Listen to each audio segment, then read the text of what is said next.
You were saying earlier to connect with other places. I think like people are like, oh, connections, and it's like, what are you doing? Are you just drinking coffee? And that's fine. I think that you need to drink the coffee because otherwise you don't see the emergent possible collaborations.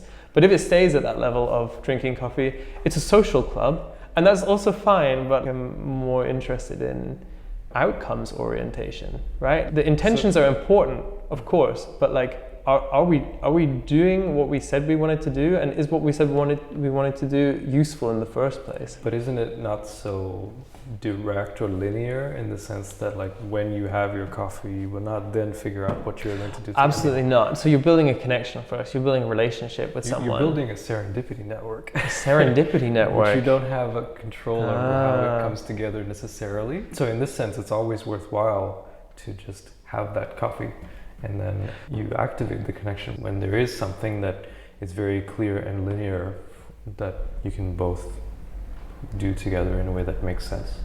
That's how I look at it. For me, just talking to anybody really is like, yeah, it's always worthwhile if I can just start a random conversation with someone. There's no other reason necessary for me because it's always just useful.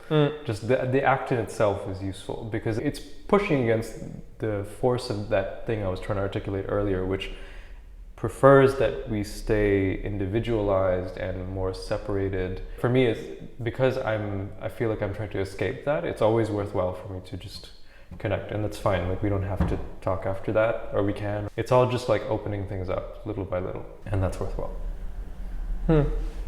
It's very optimistic. Yeah, it is optimistic. So we'll see, I guess, in a year or 2 or 3 years or 5 or yeah. however long it takes for serendipity to happen.